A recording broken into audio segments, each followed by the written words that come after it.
You and me know exactly why you clicked on this video. It was because I mentioned Cloud, right? So I will put that right here at the beginning so I don't waste your time with the rest of the game and the video if you want to turn it off already after this part. Look at this neat poster with Cloud advertising his cool flip phone from Crisis Core. This poster is plastered all over the first level of the janky FPS Metatron, a shooter from Russia that tries to be anime as hell. And something that's anime can't be bad, right? Also, that phone is a Panasonic Foma P900 IV and it's surprisingly cheap still.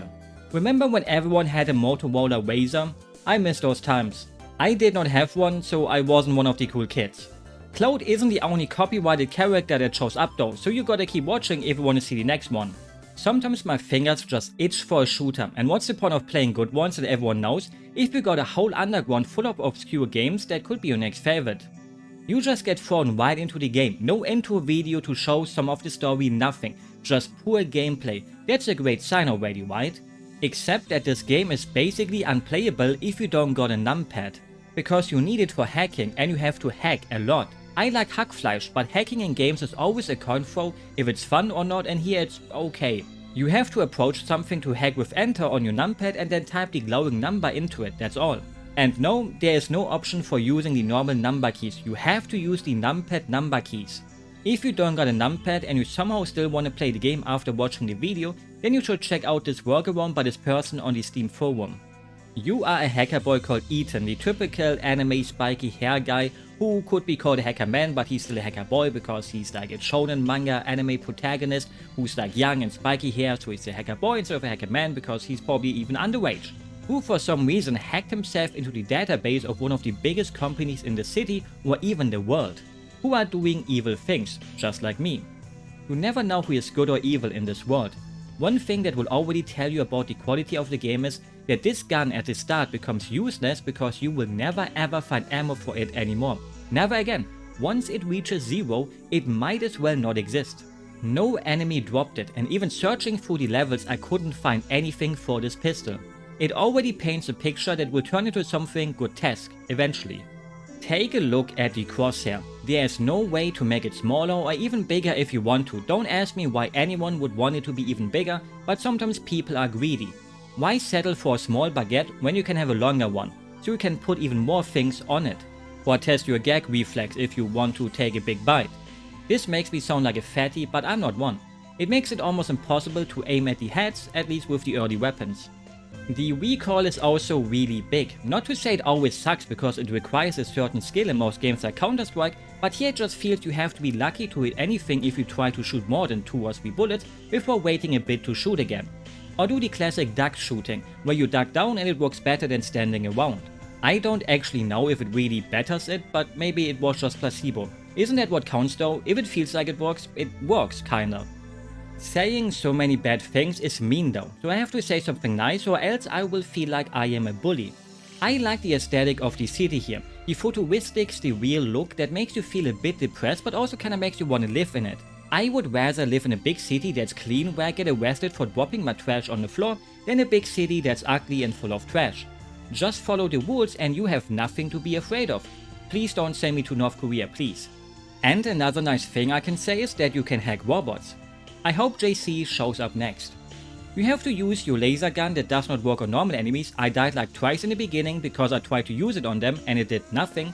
On the robots, and after enough laser power they get stunned and now you can hack them and make them fight for you. Or you can just blow them up, but why would you pick that? That's mean to the robot and you. Make friends with them. Maybe even babies if possible. One day it will be possible for sure. It's the only way I will ever continue my bloodline or oil line. There's also a cute little spider robot in a later level, but he moves so slowly that he gets a bit onto your nerves. Cute people are allowed to be annoying though, so it's okay. After escaping through the really boring train part of the level, you get to go home to see that you are the best thing someone can be, a total weep. Our main character even has a Cardcaptor Sakura poster hanging on his wall. One you could even easily find on the interwebs, but without the planet thingy on the left. Had to immediately use it for myself. No worries, you get used to the big line going through the TV in the middle of it if you keep using it enough. I don't want to buy a new one just for this stupid line. I'm the kind of person that keeps their stuff till it breaks. Since the game clearly doesn't care about copyright, I wonder if the CDs laying around are also actual real ones, but I didn't recognize a single one of them. I don't listen to much music nowadays. The weird thing is, I put my gamma correction up so I could see more and it works on my own screen, but in the captured footage you don't see a difference. It's the same as before. You can even see me changing the gamma. I'm just a normal wizard and not a technical one, so I have no idea how that works. There's also art of a girl or guy getting smoke blown into their face by a samurai. It's kinda cute. I also think the doormat is supposed to be you, like a concept art of you. Who has a doormat of themselves though? Do you want to step on yourself or your friends? I would understand it if a cute girl wanted to step on you, but our MC does not look like he gets visited by ladies often, even if his home looks this great. He must be loaded since there's no sign of any parents. So it's probably your place judging by all the dirt around, because that's how men live. Don't do this in real life unless you enjoy having tons of flies flying around. You can eat the food though, that's a few plus points for the game for me. Time to watch some anime, but instead there's some boring political stuff on TV, like how some politician died, and there's fighting going on between the shady company called Case that we hacked, and other groups and all that, and in short, Case is trying to take over the city and then also the world eventually. We also get a phone call from Nagisa who told us to hack them, and she knows way more about this than she lets on, which results in us getting arrested because she didn't tell us earlier. You really can't trust anyone, not even yourself these days. Except maybe if you had a pet like a cat. Those are the only ones you can trust, and me, so tell me all of your secrets. Remember that popular song Monster by Skillet? Pretend that it's playing in the background here, because you turn into one since they did experiments on you and you just slice and dice through these fuckers now as a thank you. It's fun because of how overpowered you are, since you can just see but choking the life out of them. I wish that would be me, doing the choking obviously. I still want to live to play even more bad games, or good ones like this. You can also activate a bullet time effect to make it even cooler, but this one also exists when you're a normal human, even though this basically implies that you were always a special person, since when you have low health the vision goes red and slow, so you have an easier time dodging incoming shots, as if you're the cameraman at a movie shooting where lots of guns are shot. Not that other kind of movie, get your mind out of the gutter. It sadly goes on for way too long though. Sometimes you just sit there and think, please make the slow-mo go away, everyone is already dead, double please make it go away, I don't want to wait. At least you can use that time to drink some Pepsi, I'm not sponsored, and wait for your health to go back up. Also, look at these idiots. Would you really go down when you just saw your friends getting sliced into 2 parts? Maybe I would if I knew my animation would take ages and I can't be hurt doing it. I wanted to say I would rather rope myself than jumping down here to just get killed by a monster instead, but I think this way is more quicker and it doesn't cost you any courage really. Good thing most people miss that kind of courage. You belong in this world and you should stay in it. Love yourself now, or else I will love you, and you don't want that. I wish the transformation would have lasted longer, because that section was a total cakewalk in comparison to the section after, because even with a robot on your side there's tons of enemies who will rush to you, while your robotic friend does kinda nothing. It's fine though, I'm useless too, it's fine to be, you don't always have to be the best. Next up, the port. Because we got a free Terran up and they use the port to traffic aliens and they are kept there. Someone maybe played a bit too much StarCraft with that name. It's a decent level, nothing too bad but also nothing outstanding, except for your little spider robot friend and you being able to find this rifle. You can easily miss it and go on the whole game without it, but that leads back to the same problem the pistol had. You won't ever find ammo for this rifle again, so you better enjoy those limited shots. To zoom you also hold the Q button, the longer you hold it the more you zoom in, which feels a bit weird. Why do you want to be so special? Why not just use the right mouse button like everyone else? There's a reason why some things become the standard. Another highlight is having to walk over a crane to get to your goal. It's the simple things sometimes for me. And then suddenly you transform again, without a single reason. There is no meter that fills up while you kill enemies or having to pick up things. I almost even got jumpscared by the noise it made and my screen flashbanging me. For some reason, this is also the last time you transform, even though you're only halfway through the game. It just never happens again. Guess we were too lame to really be able to handle it. Since people who transformed like this before had a lifespan of around 3 days. But those were failed experiments and we weren't, probably, kinda. Maybe we are all just failed toys that God has created, or maybe by the demiurge. Sometimes the game also has the best thing a game can have, forced stealth parts where if you get seen, you instantly get a game over. We even have that little light meter in the bottom left, but I'm gonna be honest, it's useless, you shouldn't trust it. Just don't walk right in front of the enemies and you're gonna be golden. Look at how easy you can break the AI. Just close the door on them and they go wild. Sometimes getting rejected is important, even if it turns you into a crazy person. I asked 2 people out in my life so far and both times they turned me down. But at least I know the outcome now, and I don't have to lay in bed at times wondering what could have happened. Then you get onto the ship and have to be a bit more stealthy, and there it is, an alien. The laziest kind of alien. Yep, just gotta slap some elf ears onto this bitch and there we go, an alien. You learn a bit about alien racism from her, the ancient history of some other aliens, and some details about your transformation, and some foreshadowing about the final boss that just made me think I would hate my life if I wouldn't have my foreskin anymore. I'm sorry for everyone who lost theirs, and in a perfect world you would have not lost it. Before escaping with her, you still gotta take some selfies real quick and then escape on a helicopter that is guarded, but nobody is in it, despite the blades moving around. Shouldn't you turn it off if you're not using it, so people like us can't just escape on it? Even though we probably never have used one before, but with the power of our new alien friendship we can do anything. Now we even get to hang out with 2 baddies since we meet up with the woman who got us into this mess to begin with.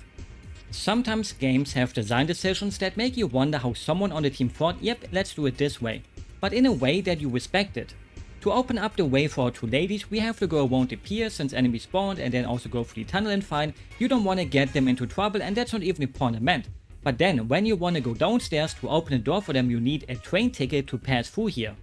I thought I need to find another guard who drops it like how it normally is in most games.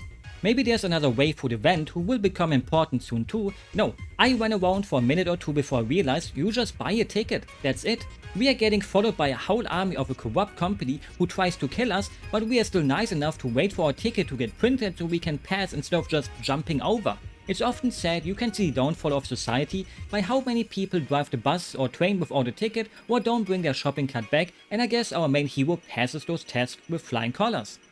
Just like me, I don't respect the government, but I respect the rules of it, mostly because I don't want to go to prison. Too bad others can't follow them too. Maybe this will sound like a fetish to people, but I love being advanced in shooter games. I remember playing James Bond Nightfire as a kid, and that game kinda scared me, don't ask me how, and that's why I never beat it, but I used cheats to pick whatever level I wanted, and this one had these vents and I would just stay inside them and shoot the enemies. I loved playing it in multiplayer with friends though. Skywhale was like my facing worlds from Unreal Tournament or Dust 2 from Counter-Strike, which I have played way too much back in the day too. Why I brought that up? Because there's this vent here that really doesn't do anything except for when enemies try to storm the train station, so you can hide inside and shoot from there. I made a safety save and then jumped out to kill the remaining enemies just for me to die, and when I loaded my save, do I really have to say more? I was stuck. I got what I deserved for being such a pussy. Your sins will catch up to you. Aside from that little bug, this map actually was fun to play, somehow. It's small but has a whole bunch of corridors and paths you can take that makes you feel like you're playing a multiplayer map. I'm now gonna steal the layout of the map and make a Counter-Strike map out of it so it gets into the next operation so Valve can make me rich. Don't snitch on me please. Too bad the game tries to make you mad again when you grab a sniper rifle to kill 3 dudes with. Sounds easy enough and it should be, but the second you miss a shot you're almost done for, except if the AI decides to run towards you, but then you can't shoot them since they're in front of walls. Then they lose interest and go for the doors to capture your friends. The first time you grab the sniper rifle, you don't even really know where enemies come from, so you will probably fail it because of that.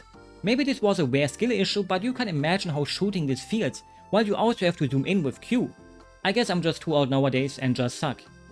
After that you escape with the car and somehow crash it maybe. There's no cutscene or anything like that, you just load in and see Nagisa dying. No context or anything, did we crash, did she get shot, what happened? And the alien doesn't even care, she just tells you what you have to do now. I guess maybe she doesn't like having emotions or anything like that. I wish I could be like her, but emotions are what makes us humans. If we never feel pain, do we really exist? To feel pain is to live. Yeah, cut this out. The next section of the game is really big for some reason, and there's also tons of big guys now, everything is big in comparison to me, who can easily kill you in 3 shots. Luckily you also get a big mecha that can do most of the work for you, till it gets bombed by a plane flying by. That pilot has some really great aim, even though he mostly hits the tower, so I'm a bit disappointed in Mecha Friend that this was enough to put him out of his misery. Everything after this, also pure misery because there's only those big guys and a little base to the left with human enemies and nothing there except more ammo for the weak weapons. Even though they're not weak when you dish out headshots, but those are fairly hard in this game unless you have time to line it up. And you will also have to keep aiming for the head with the big boss or else you're done for. I think the game actually wants you to be a bit stealthy here, to make you think, oh no, so many strong enemies, let me take one of the paths around. So you do that just so the game hits you with the, you need a keycard from a scientist, so go back and look for him. And when you find him, you may get locked up in a cutscene where an enemy shoots right at you, while wondering if your game crashed first. At least he just quickly gives you the card without talking much, but that wasn't fair. You know the worst thing that a game can have? A game-breaking bug, and so far Metaphone avoided those, if we ignore saving instead of event that most people will probably never do unless they're me. But in this level, you have to activate the power in the elevators and everything works, except for when you want to get onto the elevator. Not just because there's tons of soldiers coming out of the gate and a big mecha, but because 3 big super soldiers come out of the elevator you need to take, and the door closes, without a way to open it up again after a bit. In other games you finish the fight and then press the button, but here game over, it never opens up again and you can't continue. The only real way to beat this part is for you to perfectly time them walking out of the elevator and you sneaking in and hoping they don't get back in quickly, or also hope there wasn't one of them still inside. Because you don't want them inside of you, except if you're trained with that kind of thing. In the dark, deep hidden fantasy base, you can even now imagine you're playing Doom 3, just that this game does not have a shotgun, or at least I couldn't find one. A shooter without a shotgun, can you even imagine that? And no flashlight, unless you mean the other kind of flashlight because these guys are quite flashy. Who also enjoy hitting you through walls, but I will allow it since I'm touch-starved. They are just a cheap version of a licker pretty much.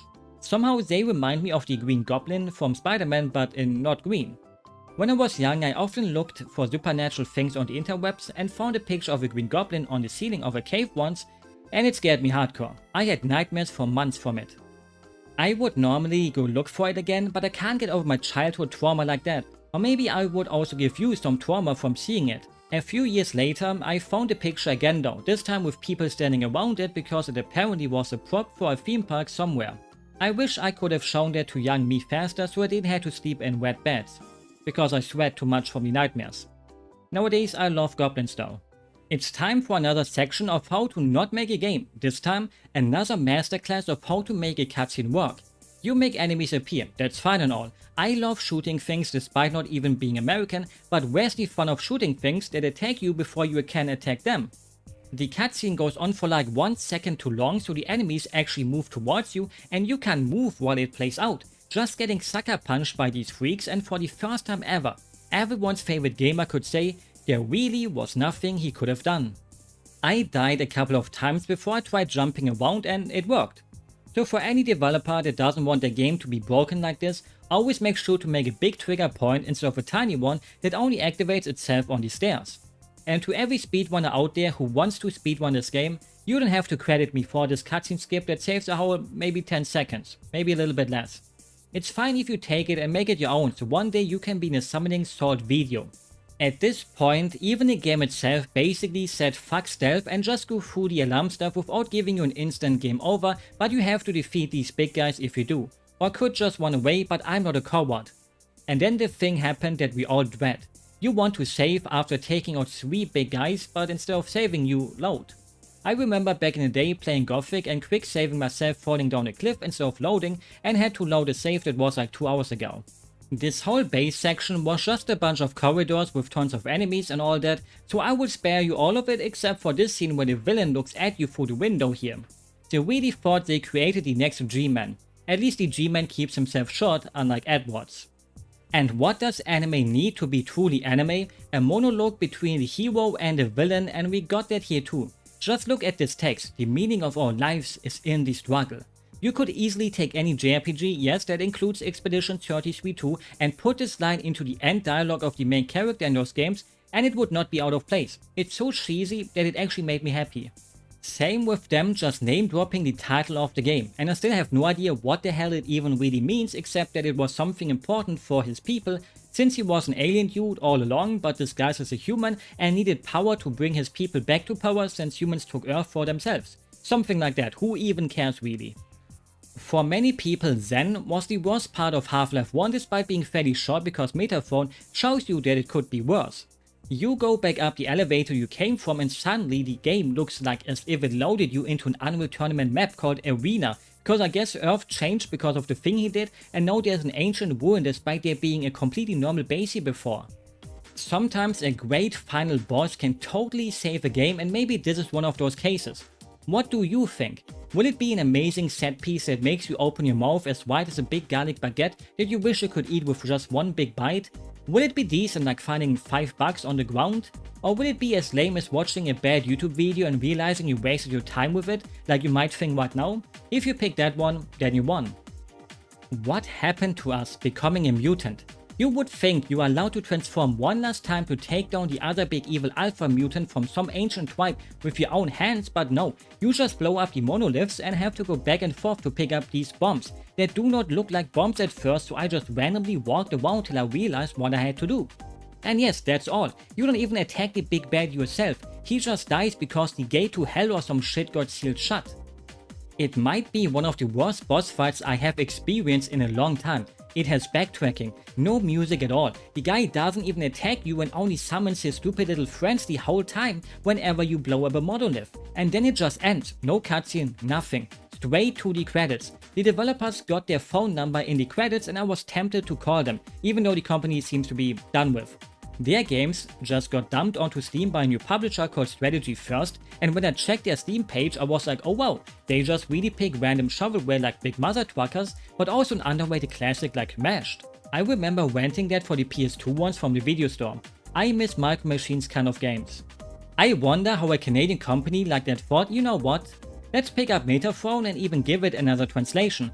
Apparently the Polish version of the game had English text, but that version got lost in time, so other than that you had to play it in Russian till they put this up on Steam with a new English translation, most likely. Not like it changes much since the story is just, well, whatever it is. I did like how campy and cheesy it is though. In a messed up way, I even somehow enjoyed my time with it, but I am a fan of those western anime inspired games like Sudeki. And I also really enjoyed the aesthetic of the game at times, mostly when you felt like going through cities. If the game kept those kind of environments instead of a boring desert base, the real underground base or a port, it could have been a tiny bit better. Then you would also just have to fix the issue of the gunplay that makes you want to shoot yourself. The guns all just feel the same with how you shoot them, except for the early guns having that insane recoil where you would hit yourself in the head with it. For 90% of the game you will just use the case gun or the impulse rifle. To me it felt like they wanted to make way more out of it, before settling down with a linear shooter where some ideas still survive, like being able to hack the robots. Some levels do give you a somewhat more open area approach to its design instead of being confined to little tunnels where you can explore anything and you can see a single glimpse of what could have been, maybe. Who am I kidding, even with 2 more years of development it would have been a janky shooter, but maybe even more fun because of the added ambition. You can feel the game wanting to explode at all times because of the rushed development. How could it not have been rushed when you look at the last level? Everything else with some minor adult bugs here and there still felt like it was made by people who aren't chugging 20 energy drinks down a day before you get to the end, and then everything makes sense why it's so broken. If those bugs didn't exist, would it be a great game? Not really. I feel like a parent who just had their kid draw the ugliest drawing of all time, but instead of saying your true opinion, you just put it onto the fridge and pat their head and tell them they did a good job. This game goes on sale for 99 cents though, so a kid is way more expensive than that. With that said, I hope you enjoyed the video and will have a good day, a good night, or whatever fits your time zone. I don't even know if that title is really clickbait since it really did have clout, and I even mentioned it right at the start, so please don't hate me, even though I enjoy being insulted. So I can only win regardless of the outcome. You know what they say, a masochist does not know loss. Bye bye.